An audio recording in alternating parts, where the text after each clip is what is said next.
Ajitou de Djameldine Benchenouf. Salam alaikum, Azul bonsoir. Quelles sont donc les causes profondes de la crise plus que latente entre la France et le régime algérien? Rassurez-vous, je sais très bien ce que je dis lorsque je n'annonce pas entre la France et l'Algérie. Je m'en expliquerai le moment venu.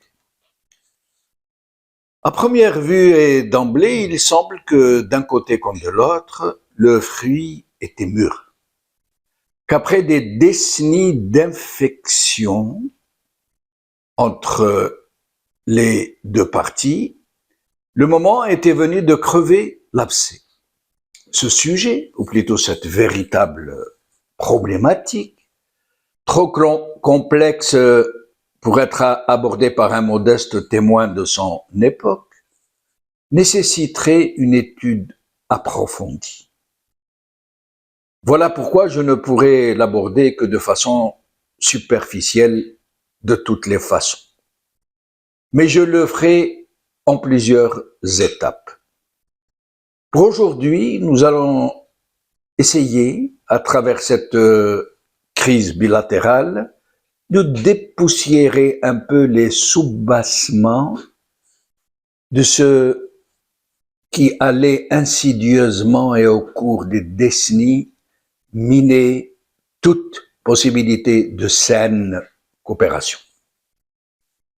Côté France, ancien pays colonisateur, les dirigeants comme la société civile n'avaient pas compris, ni encore moins admis, que 132 années de violente occupation, avec leur cortège de malheurs, de souffrances, de dévastation, de dépossession, devaient se solder de façon digne et juste pour tourner définitivement la page, pour rendre justice aux victimes, à toutes les victimes, et surtout de mettre en place un dispositif de juste reconnaissance au nom de l'État et du peuple français.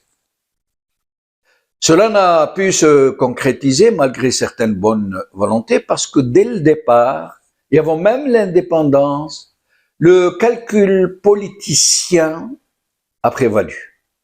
Plutôt que d'aider l'ancien pays colonisé à se doter d'un État démocratique, tout et n'importe quoi a été entrepris avec des méthodes proprement criminelles pour installer un régime qui puisse convenir à l'ancienne puissance au détriment des véritables représentants du peuple algérien. Des proconsuls à qui on permettait, côté français, pour tromper l'ennemi qui était le peuple algérien, à qui on permettait d'user de la rente mémorielle et de se revendiquer de la révolution, des martyrs de la révolution, et de les instituer, ces martyrs de la révolution, en fonds de commerce politique.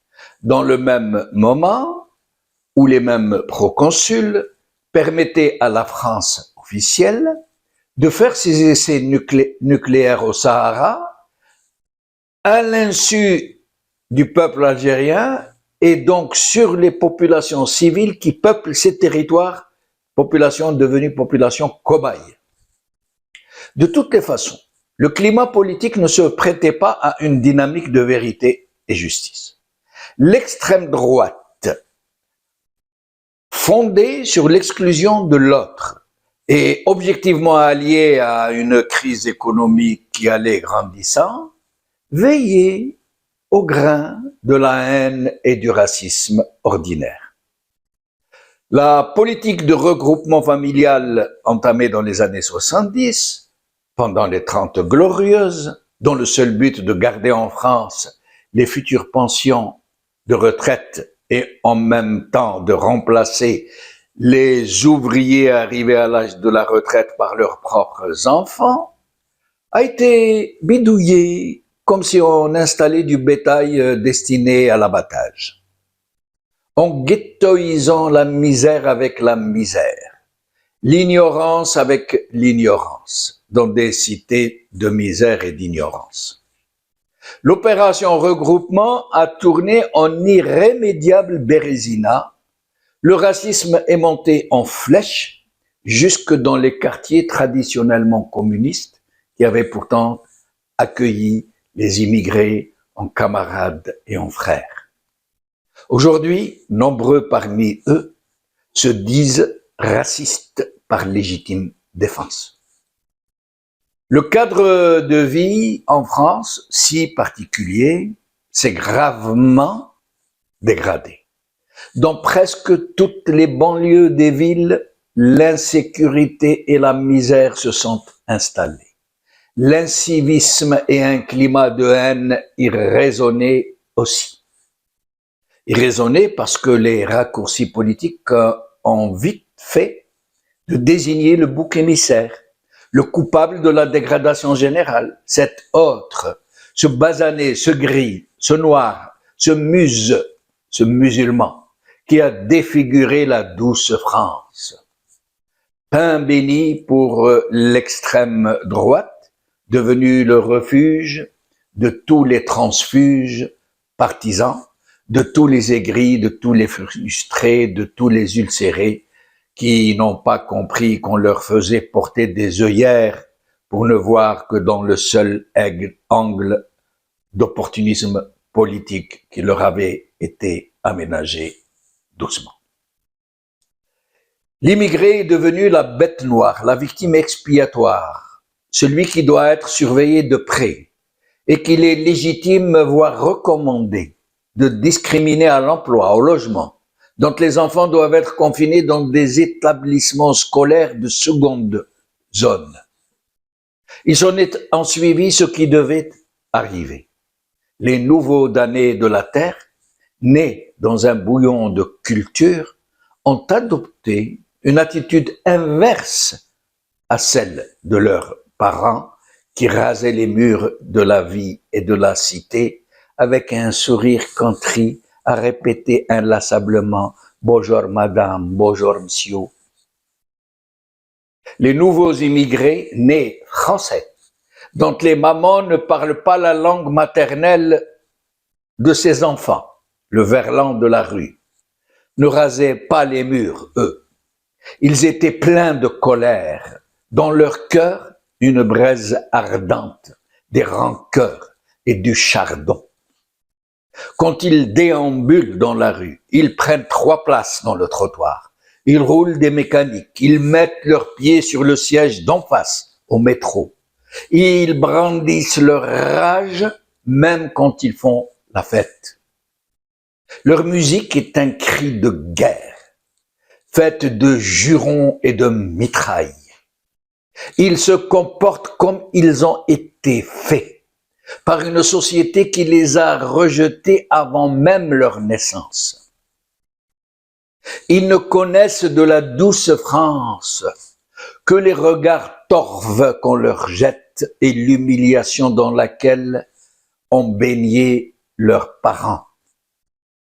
Voilà ce qu'aura été pour eux la douce France, pour ces Beurs, ces Renois, marginalisés, laissés pour compte, n'ayant pas le droit, même moral, de se revendiquer de leur seul pays en vérité, celui où ils sont nés, ni d'une quelconque société de rechange, pas même celle du pays d'origine de leurs parents, où ils sont considérés comme des ni Français, ni des compatriotes.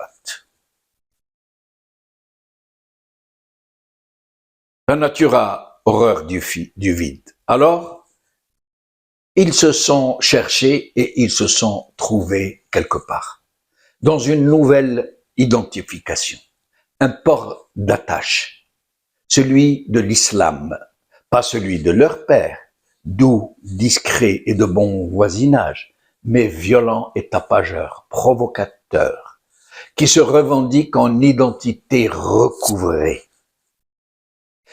tellement à dire sur ce naufrage, sur cette débâcle nationale française, parce qu'il s'agit bien d'une débâcle française, seulement française, dont les victimes sont nées françaises, qui n'ont rien demandé et qui ont hérité à leur naissance du seul fait de leur nom alambiqué, difficile à prononcer, de leur faciès, de leur teint trop foncé pour être français, qui ont hérité de la détestation générale.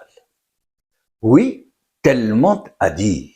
À plus forte raison que ces nouveaux Français, malgré eux, et n'en déplaise à tous ceux qui les exècrent, allaient devenir à leur corps et à leur cœur défendants le fonds de commerce électoral le plus rentable qui puisse être rêvé par une mouvance politique, parce qu'ils font voter en masse contre eux-mêmes.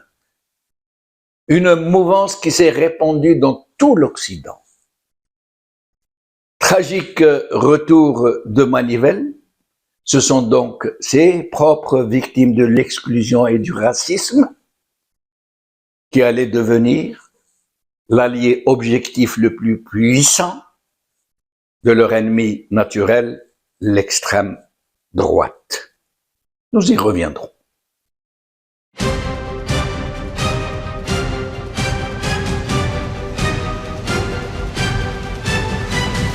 L'édito de Djemeldine Benchenouf.